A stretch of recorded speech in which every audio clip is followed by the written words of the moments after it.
majored in psychology and African American studies. So this Prezi is basically going to cover studying abroad. It's just going to be a general layout. First, I'm going to cover, what is studying abroad? Why is it important? Like a general application process, the costs and affordability of studying abroad, some do's and don'ts. So those tips, hopefully you guys will think are pretty good for you. And then I'm also going to cover where I went. So I went to Ghana for fall of 2018. And I'll just go over like preparing to go during my stay and adjusting back to California. All right, so let's jump right on in. Okay, so what is studying abroad? Actually, let me see if I can mute this. Okay, yeah, so what is studying abroad? So studying abroad is when a student pursues educational opportunities in another country. This experience can last a few weeks, a summer, a semester, or even a full academic year. So a lot of students choose their own academic objective when they go abroad. They can take classes that's related to their major or focus on learning a language of the country and take fun elective courses too. So generally studying abroad is students usually are housed either with the host family or in like housing provided by the host university, whether it's on campus or off campus. Okay. So why is studying abroad important? So some statistics have found that 90% of studying abroad alumni who applied who applied to graduate school got into their first or second choice.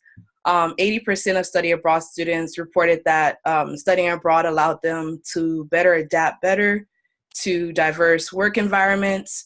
Also, employers value candidates who study abroad. So 59% of employers said that studying abroad would be a valuable asset in an individual's career later on or with their organization. Okay. So moving on to like the application process. So just to go over like the application process, it is a long, kind of tedious process. So the first thing you want to do when you're looking to study abroad is you research and select the program that fits you. So depending on the university that you go to, whether it's a UC or a CSU or a private school, each school has a process for applying that you have to go with. So usually for UCs, you usually apply in advance, and I say year in advance because most programs won't allow you to apply like exactly 1 year from when the program starts. So for me, I went let's say spring 2018. So that means I started spring 2017 to apply. There's usually 2 applications that you have to apply for. You have to apply for your host and your home university. So your school university will have a separate application process. And then depending on which program that you want to apply for, that school will also have a separate application process. So start planning now. So it takes a long time to apply to study abroad. It takes roughly about 6 to 10 weeks, depending on the program that you're applying for. There's also multiple deadlines that you will need to check with your school about on their website regularly, just to make sure that you keep up to date on deadlines and are updated about the different programs that you might want to apply for.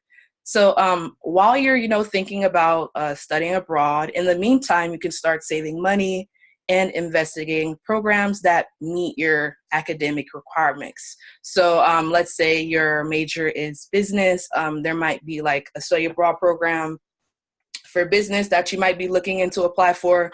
There you would be able to see whether you're eligible, if you need to be like a junior or senior to apply, whether or not you meet the GPA requirements, also looking at the costs of that program and seeing how they match up with something that you can do. All right. So this is just an example of like a home application process. And again, home is your the university that you already go to. So this is like a checklist example. This one is the one that I got off of my school's website, UC Riverside's. So as you can see, there is a lot that you have to cover. Like there's a cover page, there's like a separate My EAP application, transcripts, passport, supplemental forms, a department pre-approval to extend if you want to extend your program from one semester to the next.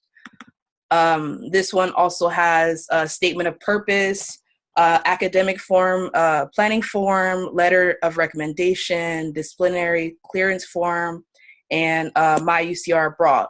So I'm just going to pick off some of the important ones. So one of the important ones is the statement of purpose. A lot of schools are going to ask you to basically state why you want to go. And in that, depending on if it's like, you know, a regular study abroad or like a language and culture immersion program, you'll have a different prompt for that. But generally, it's like 2 different prompts. The academic planning form are basically the classes that you would want to take while you're abroad. And the letter of recommendation, whether you need 1 or 2, depending on the program, you could ask for from someone like a professor or instructor. Okay. So paying for study abroad, you're probably wondering like study abroad is probably expensive. I don't know how to pay for it. But quite to the contrary, studying abroad can be affordable. And it also may be cheaper than your home university. So for studying abroad, everyone gets a financial aid package that is adjusted for your host university's costs down to, from your home university costs down to your host university costs. So you're probably like, what is a financial aid package? I know we have some high schoolers here, some college students. So I'm just going to go over it a little quickly. So your financial aid package is what you get every year to go to college. Depending on how much your school costs, FAFSA will allot you the amount of money that you need. So this is also included with federal, state grants that you may already receive. If you do need more aid for studying abroad, there are scholarship websites and sites like GoFundMe that could also help you. So moving on to expected costs. So I actually got this off of my school's website. It might differ depending on what school you go to. So there were a few things that costs for studying abroad are included in. So there's pre-departure expenses, which are like visas, passports, just things that you might have to do before you leave for studying abroad, which could also include things like, you know, like necessary items and whatnot. Also, there is round trip transportation that's included. So that is from wherever you go to college to your host university, from your host university back to your home university or wherever you leave from. Also, school-specific fees. So I know with UCs and CSUs, whatever UC River, like if you go to UC Riverside, UC Berkeley, UC CSU, anywhere, those schools will have a specific fee that you still have to apply for, whether it's like going to the gym or like recreational fees. And then like on-site orientations are also included. For my program specifically, they took us all through Ghana, which was like a 2-week, 12-hour journey on bus. And that was kind of like our orientation around Ghana and whatnot. Also, room and board is included. Whether you guys go on program excursions and activities, which I mentioned before, books and other incidental expenses, whether you need materials, paper, pencils, that kind of thing. And then whether or not it costs for your host university to transfer credits and your grades to your transcript for your home university. And then also if you decide to do research and community service projects while you're studying abroad. Okay, I know that was a lot, but bear with me. Okay, so also, scholarships are included in your costs for, or your affordability in paying for study abroad. So you can look for different scholarships. There are merit-based scholarships, which are based on GPA. There are need-based scholarships, which are based on like family income, student income, things like that. Also, there is community service, whether or not you're involved on campus with a community service organization or student org. There's also school-specific scholarships, which is something that you really want to check into, and program-specific scholarships. So just to touch on school-specific scholarships, I actually was awarded like a UCR grant to go to Ghana, and then also the program that I went to had a specific scholarship that was called like the off the beaten path scholarship, which is awarded to students who go to non-typical places to study abroad that are not like Europe or like Asia, that are places that students generally go to. And then some scholarships that I want to touch on are the Benjamin A. Gilman International Scholarship, which is a really big scholarship that I want you guys to apply for if you're thinking about study abroad. They are a scholarship that helps students, study abroad and like all over the world, depending on like your GPA and like need and whatnot. And I'm actually doing this, hosting this webinar for you guys because of them. This is my follow-up service project. So let me give a shout out to them, thanking them for, giving me the scholarship. And then also the Institute of International Education, which is the IE Study Abroad Scholarships, and they have a bunch of scholarships on their page. And then Fulbright is also something that you might want to look into. Okay. All right, so before I move on to the do's and don'ts, before you see the don'ts, just know that it's a really, really big one. Don't procrastinate. I'm going to say that one first. Please, please, please, please, please, please don't procrastinate. Studying abroad is a long and tedious process, and it requires you to do a lot of things. So first thing, if you know that you want to study abroad, start planning and applying early, because trust me, it's a year in advance, but when you start applying, it will not feel like it. You're going to feel like the deadline is going to come like that. So, start planning early, know the classes that you're thinking of taking abroad, whichever program that you decide to do. If you're going to apply, ask for letters of recommendation first. I cannot tell you how many times in the beginning I asked for letters of recommendation, and professors and lecturers, they're busy, busy people.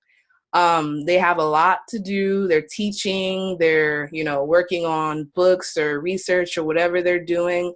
And you want to make sure that you get that over first and make sure that you keep up with them. So like you give them like a timeline of like your program deadlines, so they're knowledgeable of that beforehand. Also, stay organized. So as I mentioned before, there were like 12 or 13 things on that program checklist that you had to do, and everything has a deadline. So check your study abroad office website frequently, because things do have a tendency to change, but you just want to make sure that you're, keeping up with like whether or not like your passport copy has to be in by, like 4 weeks before, because depending on who your study abroad advisor is, they might or might not let you get off with a late deadline. So it's best to be early. And that leads me into being buddy with your student advisor. So your student advisor, your study abroad advisor, is the person who works in a study abroad office, who is there to basically help you with any questions that you have, any concerns, if you have any problems with your like submitting any materials, anything like that. So my study abroad advisor was really, really cool. She was very super helpful, but she's also really busy. So I had to make sure that if I might have a question, I would have to make an appointment with her ASAP, just to get that out of the way. Also, the last thing to do is try to be open-minded. like I said, depending on where you want to study abroad, whether it's, you know, in DC, in Mexico, in South America, Australia, Asia, Europe, Africa, the Caribbean, there's going to be, you know, different cultures. Us being American, we have a different culture from everyone else. So be mindful of like the different programs that you might want to do, and don't, I would say, don't try to limit yourself in where you can go. You can honestly go anywhere as long as it's on your school's website. So yeah. Also, I forgot to mention, if you guys have any questions, just go ahead and post them anytime you have them throughout the presentation. All right. So now we're going to get into my study abroad experience. So, like I said before, I went to Ghana, which is located in Africa. It is right here, a few countries off from Nigeria. I'm Nigerian. I was in Accra, which is here along the coast. Accra is actually the capital of Ghana. I went to the University of Well, I go to UC Riverside, obviously, but I went to the University of Ghana, Accra Legon, which is the most prestigious university in Ghana. There, I had the opportunity to travel all the way from Accra to Kumasi, all the way up to Tamale, and then all the way back down to Kumasi, and then Accra. So included in my program trip, we went on a approximately 2-week trip throughout almost all the regions in Ghana, and we were able to see like the differences between you know, like city life, which is in Accra, compared to, you know, farming, rural, you know, animals, which was like all the way up in Tamale. Oh, sorry, let me put that back. Okay, yeah. And here I got the chance to meet a bunch of really, really cool people. In this picture, this is Rose Walls, which is the contact person for UCEAP. This is me right here. I don't know. I look a little different. Yeah. But this is our Ghanaian dress. We all got something made. This was our last day of our program. Here are some friends that I met. You know, I have a lot of memories. I was kind of debating on what kind of pictures I wanted to post, but I think I just wanted to post like a lot of different ones that kind of captured my experience here. This is me and my friend Rose, who were eating some palm nut light soup fufu, which is like a hand food that you eat. This was at one of the local spots in Kumasi that we went to eat lunch. Me and my friends took this on Ghanaian Independence Day. They got their Independence Day March 6, 1960 from 1959 from the British, I believe. Hopefully I'm not wrong. But anyway, yeah, so we went to the Independence Square, where we're able to see like how Ghanaians celebrate their independence. This is a picture of me and my friends outside of our dining hall.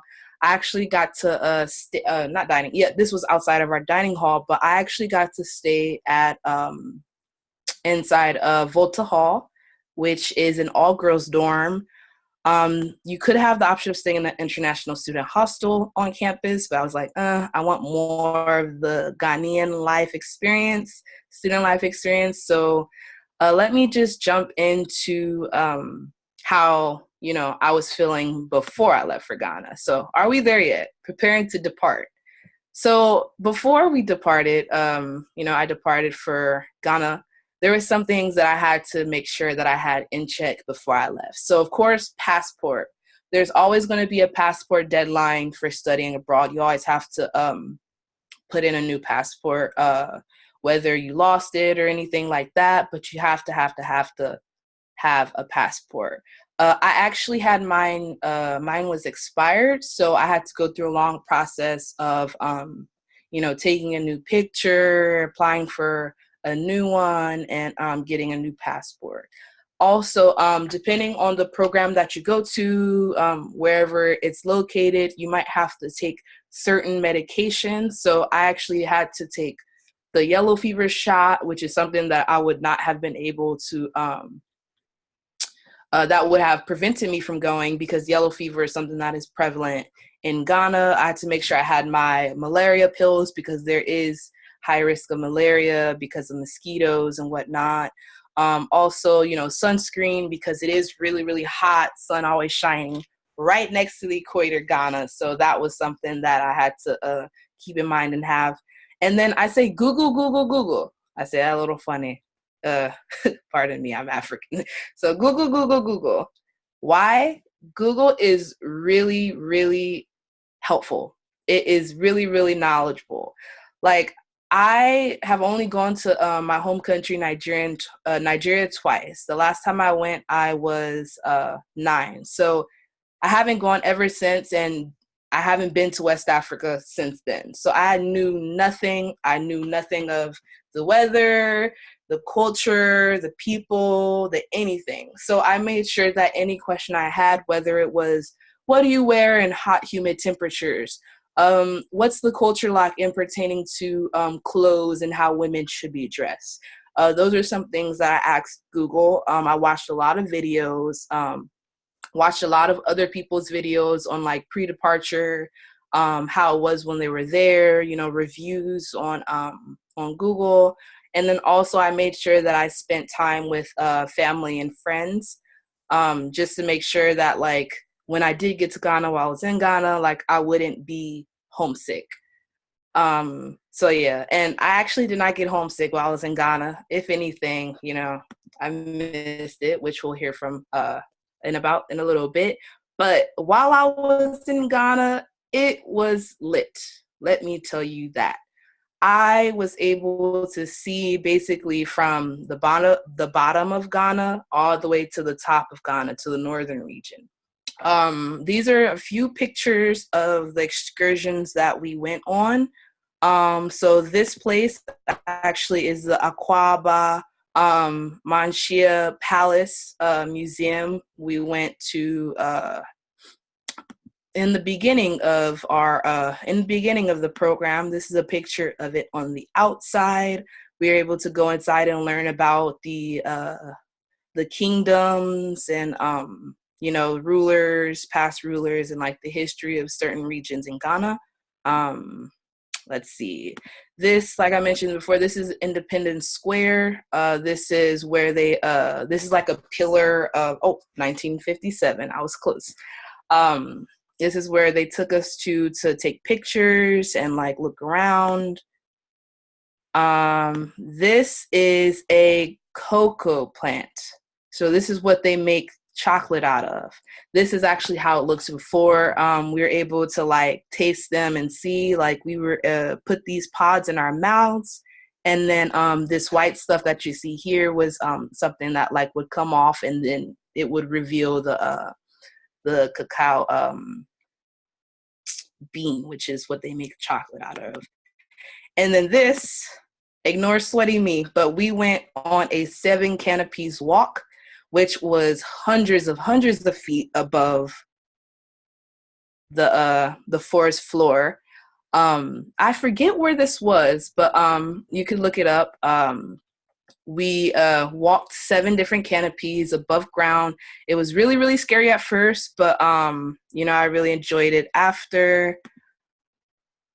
You kind of get used to the height that you're up in the air. And then I'm not scared of heights, so that made it okay. All right. And then also we went to Elmina Castle, which was I'm not sure if you guys learned about this or not, which was a slave castle that they held. The Portuguese held first, and then the British held. And this was a place where they would take Africans. They would, as we know about the transatlantic slave trade, We were able to tour the whole place.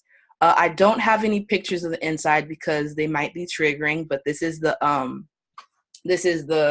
castle. I don't want to say lobby, but like this is like how it looks inside the castle. So yeah.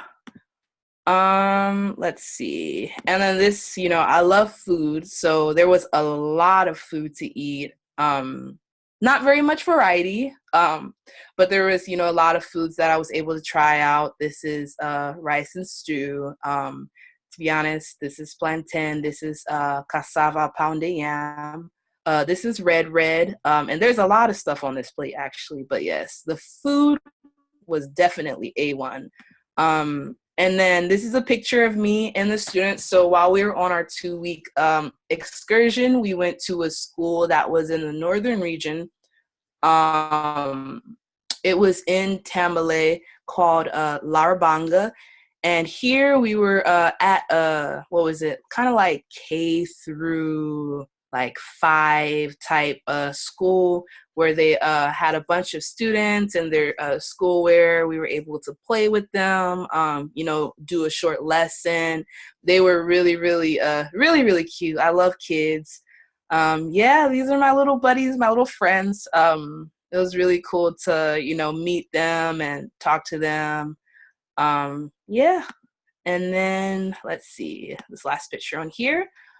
This is the Flagstaff house. So this house, well, it's not a house. This is their White House. They just call it the Flagstaff house. It's really, really beautiful if you're able to see it in person. This is the Ghanaian flag. They actually changed the Flagstaff house to the Jubilee house. I'm not sure why. I like Flagstaff, but everyone has their reasons. This is how the taxis look. We traveled a lot by Trotro, which is like a bigger kind of taxi thing, and and Ubered a lot. Ubered everywhere. Yes, they do have Uber. Depending on your program, they might or might not, but thankfully I was in the city. So, yeah, I was able to live a, city life. As far as like my housing situation, there was not constant running water. It was no, hot and cold option. It was a lot different than living in America, definitely. But I think I adjusted very well because of, my cultural background, but then also because I was open-minded. So yeah. So bittersweet home, California. Hey, Cynthia, sorry, before you start that, it's 4:30, so I know some people might need to get off, but Okay. if you want to keep going and if people want to stay, go for it. Just want to make sure people know that if you do need to get off, you'll still get credit because you did stay on for 30 minutes. Okay. Yeah, also, this is the last slide, so I'm going to hurry this one along. Thank you. Of course. Okay, so some of the things that I missed in America were, the American snacks, my honey buns, my junk foods. There's junk food in Ghana, but the variety and the rate at which it can kill you is not as bad, trust me. And then the ethnic food variety here, I definitely did miss. I miss Mexican food. I miss Indian food. The Bay Area, there's a lot of different foods to eat. Also miss school organization. So my classes were a lot different than classes in America. So my classes were British style school based. So that means that I took 6 classes. These 6 classes had 1 midterm and 1 final, and that was it. It was really hard to study for because when you have just 1 midterm and 1 final, it's kind of hard to know what's going to be on it because everything can be on it. And then what I talked about before, I missed the constant water flow, which was, the option of hot or cold. In Ghana, depending on how the weather is, if it's hot outside, the water's going to be hot because the pipes are hot. If it's a little bit colder, the water's going to be a little bit colder because the pipes are cold. So yeah, but things I missed in Ghana was the weather. It was always hot and humid. Towards the end, when it got to rainy season, it did start to rain a little bit, but generally the weather was pretty hot and humid. Also, I missed the dollars to cedis. So cedis is the money currency that they use in Ghana. For $100 was about 450 cedis. So that exchange rate was pretty good. Also, lack of organization. So in Ghana, they don't organize things as much as they do here. I would say that here it's, it's kind of like you have to follow the rules. In Ghana, like everyone adheres to like this rule that no one has written. So it might seem chaotic at first, but you realize that there is organization in disorganization. Also the entertainment, there were so many free concerts on campus. I was able to go off campus and go to a bunch of, nightclubs and like night scenes and like nightlife. And it was relatively safe. I also miss Afrobeats everywhere. Just the music style is a lot different. And then also I miss my friends that I made while I was there. Okay, let's see. And then I think that concludes my study abroad experience. Does anyone have any questions? So I think I'm gonna let Isabella jump right on in. Mm-hmm. Yeah, I'm not seeing any questions right now, but if there are any, feel free to type them in and Cynthia can answer them for you. Yes. So do I stop share? That's up to you. You can leave it if you want. Okay. This beautiful picture of my program. We are all some really, really cool people from different UCs across California. But yeah, let me go ahead and stop so I can see if there's any questions. All right, so. I don't think, I don't see any. But yeah. If anyone has, oh, sorry, go ahead. I think we're about to say the same thing. Go ahead. Yeah. Okay, if anyone has any questions, you can feel free to email me or anything like that. My email is ezeokolicynthia@gmail.com. So it's my last name, first name @gmail.com. Wait, I got one question from a student. So a student asked, is it possible for a DACA student to study abroad? That is a good question. I'm not actually sure, but it depends on the program that you decide to choose. So for my program, it wasn't specific, but I would ask if you are already in college, I would go ahead and ask your study abroad advisor. If you're not sure who your study advisor is, just anytime you're available, just step right on in, and I'm sure they'll be able to help you. Mm-hmm. Good answer. All right. All right. I think we're going to wrap it up, everyone. But thank you so much, Cynthia. I feel like I learned so much. Your trip sounds amazing. I hope someone will follow up. Don't feel shy to email her. Yes. Please don't feel shy to email me. We're all SRA students. Even though I graduated, I'm definitely here to help. All right. Awesome. Well, thank you so much, everyone. Have a good night, and we will talk to you later. All right. Bye.